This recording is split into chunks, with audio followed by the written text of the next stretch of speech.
Super Supportive by Sleyca. Chapter 267, Snow Part 9.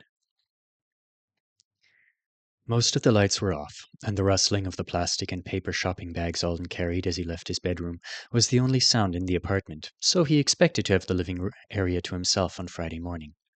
The sight of a pair of bare feet and legs sticking up toward their antler light fixture startled him mid-yawn. Howie was alone in the dark, in shorts and an undershirt, doing a handstand, his straight dark hair hanging down toward the fluffy rug. His eyes were closed, and his mouth was moving slightly. Whatever he was saying to himself wasn't audible. "Hey, we're both up before Lexi," said Alden, keeping his voice down so that he wouldn't disturb the others. "That's rare." Howie's eyes snapped open and he wobbled.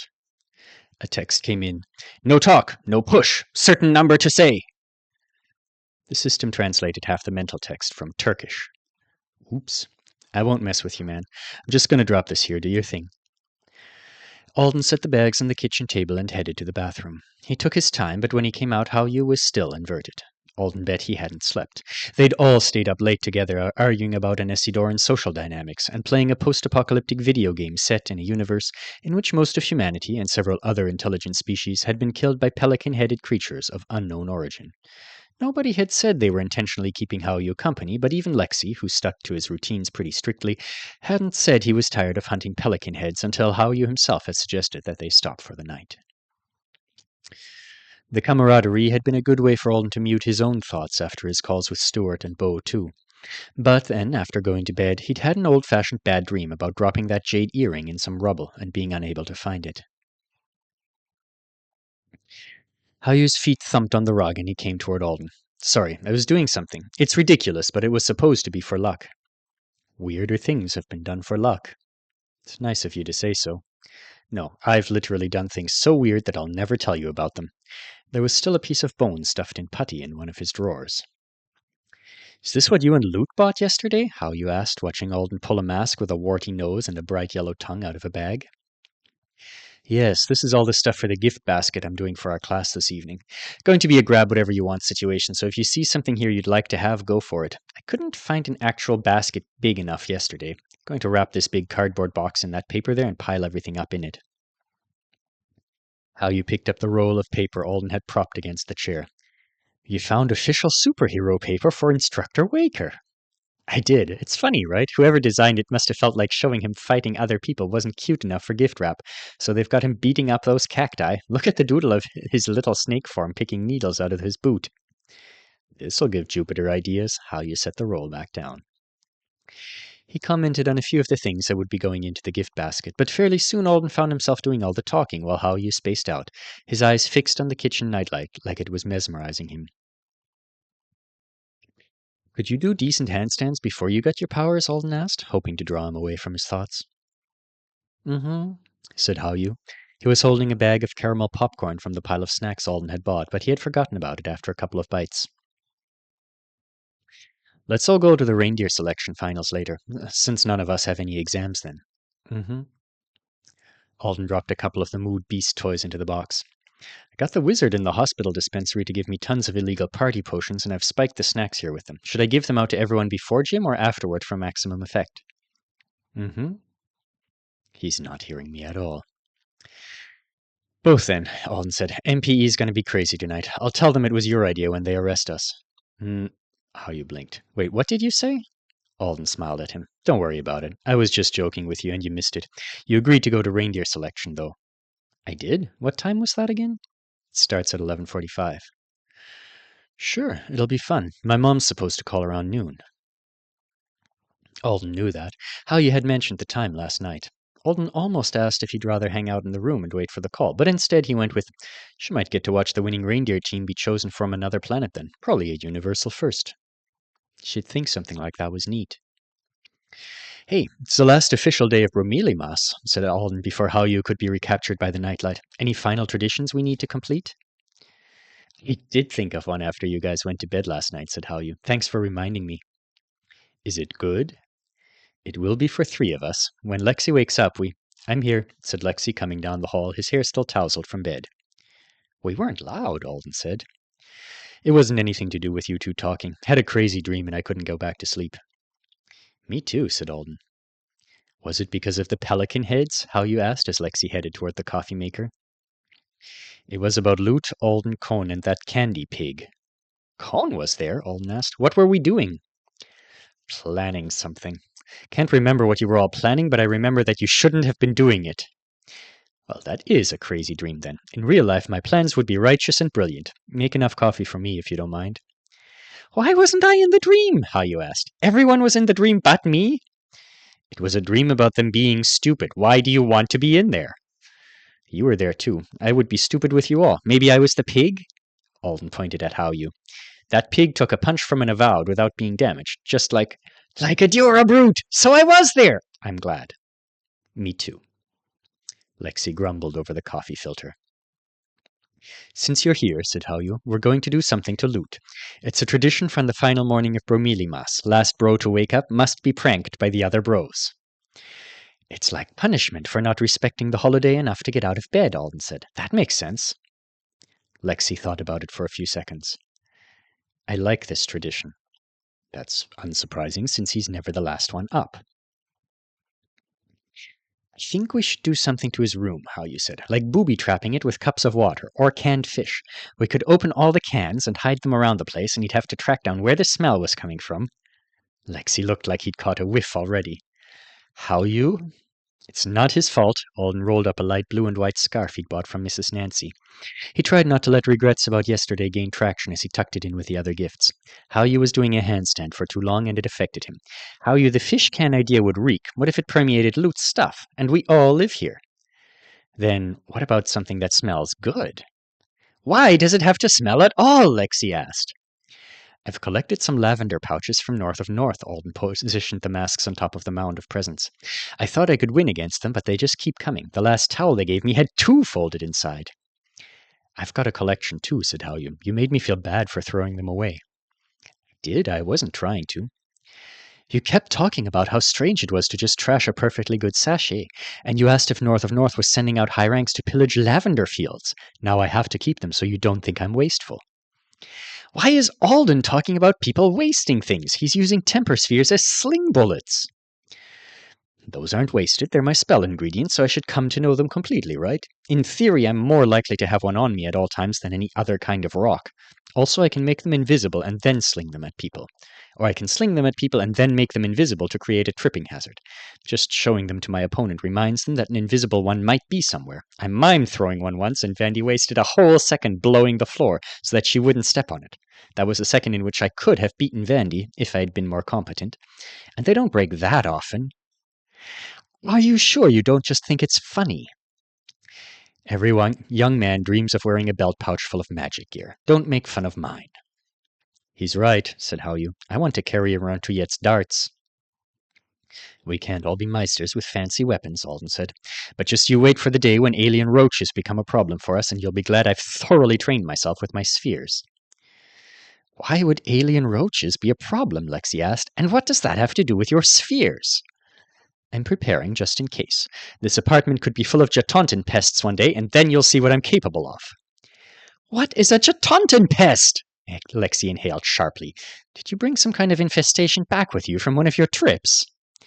Let's hope not, said Alden. Out Lute. He looks so innocent when he's sleeping, Hallyu whispered. He held a single dried lavender flower over the center of Lute's forehead, preparing to drop it. The last 2 he tried had rolled down Lute's face. They'd already taken a picture of their masterpiece, but Hallyu was determined to get the forehead flower right. Alden was struggling not to guffaw. The humor was only partially in how he imagined Lute was going to react when he woke up to find his pillow covered in lavender and his blanket decorated in swirls of it. Funnier than that was the look on Lexi's face as he tried not to die from the effort of holding back his own laughter. Even he couldn't be mature at a time like this. They'd started out stealthily, sprinkling flowers around and writing messages in the powder shampoo that none of them liked to use. Alden suspected Lexi had begun to break when he turned around to see Hallyu positioning the robot in vacuum inside a powder heart with the words, I love you, written beside it. With the room done, the 3 of them had climbed onto the heavy loft frame and decorated Lute. He slept peacefully, his fried-egg pillow tucked under one arm while they balanced above him and tried not to shake the loft. How you landed the lavender so that it rested on Lute's forehead. Perfect, he murmured. You look so great now, Lute. Emilia should see you like this. Don't send a picture to Emilia, Alden hissed, climbing down. That's way too much. I won't. I was just talking. Don't send it, said Lexi as they made their escapes and carefully shut the door behind them. He was waving a hand in front of his face like he was going to disperse his mirth into the air. But make him think you did when he gets up. Howie and Alden both looked at him. So this is the real you, said Alden. You're trying to give Lute a stroke, and you look more like Cone than ever. I'm always the real me, and I'm taller than Cone. I'm going to stay taller than Cone. Did you ask a doctor about that or something? Or do you mean you're going to grow more than him on principle?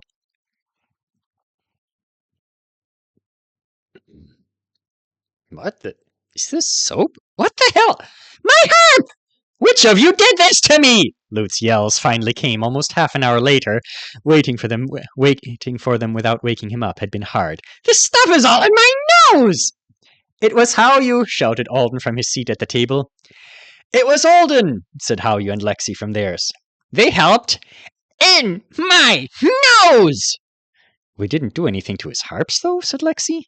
Maybe he just shouts, my harp, with the way the parents shout for their kids in an emergency, Alden guessed. We didn't put lavender in his nose, either. He must have rolled over and inhaled hard, Howyu said, demonstrating with a large inhale of his own. It was right there on his pillow, so if he gasped... They all started snickering. Ow! What hurt him? Did you do anything that would hurt him? Asked Alden. The other two shook their heads. Lute burst into the kitchen seconds later, hopping on one foot, sneezing with lavender clinging to his pajama and falling out of his hair.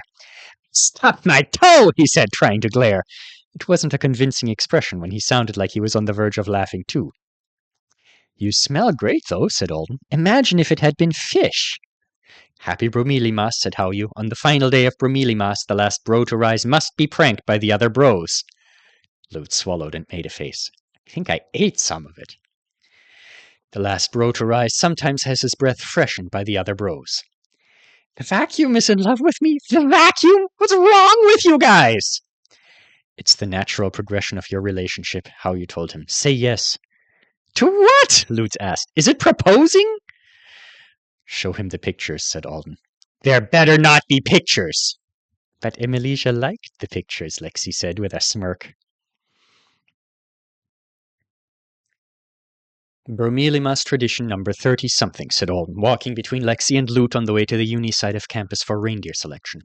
Photos of bros being pranked are only for fellow bros, and maybe that should be a Hunsky Lodge tradition, not just a Bromelimas thing. A rule. An unbreakable law. Is it because you saw Lute's spirit leave his body and turn to ash when Lexi said Emilia's name, Howyu asked? It's just a smart rule, said Alden. It was mostly because he'd seen Lute's spirit leave his body and turn to ash. Keeping pictures so that we remember the important moments is good. Never showing them to anyone else is also good. You didn't really send anything to her, right? Lute asked. How many times have I sworn I didn't? I would never have said that if I knew it would freak you out that badly. Lute, Emilia wouldn't be leaving you alone if we'd sent her funny pictures. She loves teasing people, Alden pointed out. If Lexi had sent her something like that, she'd want to practice English by making jokes and puns about it and trying them out on you. The fact she's not already on your social media calling you Sleepy Looty or Vac Groom is proof that she knows nothing. Lute started up like he was pondering the sparse grey clouds above them. So if Lexi sent her pictures of me being pranked, that would give us something to talk about? Don't go in that direction with it. I want her to think I'm mature and cool. I didn't look mature and cool in those pictures, but I could act mature and cool about the pictures. You're plotting? This sounds like a plot, said Howyu. I'm not sure a plot to be mature can work. Lexi, Lute said decisively, I give you permission to share those photos. A minute passed. Alden made note of a string of broken pavers that some careless student must have caused. Have you sent them yet? Lute asked. Lexi looked at him. I can't. Sharing photos of pranks is against Hunsky Lodge rules. You... Fine. Sorry, Lute. It's an unbreakable law. Alden! I'm the one who made the unbreakable law, said Alden. By the time they made it to the university track, Lute was accusing the three of them of being in league with both his grandmother and the company that made their vacuum. They ran into Cone, Everly, and Tuyette when they arrived, but separated from them quickly on the pretext of needing to buy lunch from the concession stand. "We could sit with them if you guys wanted to," said Lute. He texted in addition, "More people to distract Badger." "Alden, we're distracting enough on our own. You even helped distract him before you woke up this morning." It was nice of him to think of Hao-Yu, but Tuyette in particular hadn't looked like she wanted to hang out with Lute, and Cone had seemed eager to hear details about the ambassador, which Alden would rather put off. So far, he and his roommates had succeeded in making this day fun. They were keeping everything that could make them anxious at bay, without it feeling like they were on the run. A balance like this needs to be protected. Yesterday started out great, and then all of that happened. They took their food into the stands and got ready to root for some avowed who were pretending to be deer. There would be a holiday-themed race at the Anthropodrome on the day after Christmas, and the team Selena North would send their represent would be chosen today. The three group of finalists, whittled down through previous trials, were uni students and faculty members who had built their own sleighs and designed their own reindeer costumes. Each team also had a Santa Claus. "I wish at least one of them would fly," said Lute, looking down at the teams getting ready on the track. "I always liked the flying sleighs better." "You've seen this before," said Alden. "Last year?" "No, I'm just familiar with the race at the Anthropodrome. I've never come to this one. I wonder if the judges here are going to try to pick a team that could be an overall winner or a target on one of the other categories, like funniest team, best sleigh." Alden felt like he might have seen the Anthropodrome race himself before on television, but he must have been a little kid because he could barely remember it. The three teams were very different from each other. One set of reindeer was wearing inline skates and antlers that looked more like exhaust pipes. They would be pulling a sleigh that had been made out of a modified military jeep for a Santa with a giant wrench that Alden thought was actually a disguised right weapon. The team beside them was more traditional, with fake noses, hooves, and a sleigh decorated with icicles. And the last team seemed to be planning on carrying their sinisterly costumed Santa and rusty sleigh over their heads. After Alden had finished taking them all in and making guesses about how they'd be running the race, he turned and found Hao-Yu looking a lot like he had this morning, when he had the staring match with the kitchen light. This time his eyes were pointed at the head of the girl who sat in front of him. Alden doubted he was having deep thoughts about her scrunchie. "What do you think the deal is with the mean Santa?" Alden asked, elbowing him. "Even his deer looks sad. That's going to scare people." "Mean Santa?" Hao-Yu shook himself and looked toward the teams on the track. "That is creepy with the angry eyebrows and the rusty sled, and that one deer looks like it had a nosebleed." The event started right on time, with the teams jogging around the track for a warm-up lap while an announcer introduced each deer and drew the crowd's attention to special features of the sleighs. Then the race commenced. For these three teams, running the fastest seemed to be less important than running the most interesting race. The traditional sleigh went right for holiday nostalgia, with flying reindeer and a jolly professor dressed as Santa narrating the story of their flight. Starting on their second lap, they began fighting their way through a storm of wind and water created by helpers on the ground. The team with the Jeep sleigh had a seemingly unlimited supply of special effects for themselves and minor inconveniences to send toward their opponents. Their Santa kept accusing the other two of being fakes and launching green sparks at their faces with his wrench.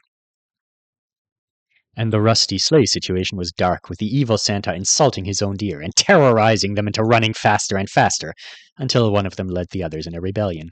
They abandoned the sleigh and chased their Santa all over the track before trampling him and dragging him back. Then it was clear that their Santa was a brute who could carry the whole sleigh, loaded with his reindeer, over his own head in a reversal of their roles. Alden clapped for anything exciting. He picked out a favorite deer on each team and shouted for them to do their best. He was mostly present, and mostly enjoying the light of a happy event on the last day of their school year. But he was very aware of noon ticking closer and finally arriving. He stared at the time like he pretended his attention was still on the track. He imagined he could see Lexi and Lute tensing out of the corner of their eyes. Hao-Yu had gotten very quiet a few minutes ago. Mrs. Jean Demire was only supposed to call around noon, not at noon on the dot. 12:01 felt ominous. 12:02 made him swallow hard. At 12:03, the teams were all on their last lap, the lap they seemed to be taking more seriously and running like an actual race, and Alden couldn't stand it any longer. He had to glance over to see Hao-Yu. One layer away. Alden caught the moment when the call came. Every tiny muscle in Hao-Yu's face shifted. He reached for something on his interface. The crowd screamed. Alden wasn't sure who just won the race. Hello, Mom, Haoyu said. I'm watching reindeer races with my roommates. It is really fun. You're on Artona 1 now? Nothing else dangerous at all? Good. Good. Thank you for calling me first. Of course, you should talk to him. I'll see you in the morning like we planned then. Okay. I love you too. Alden watched the way Haoyu's hand shook when he closed the call. Haoyu looked around at the cheering crowd, then down at the track. Is it over? He asked, swallowing. Didn't really see what happened.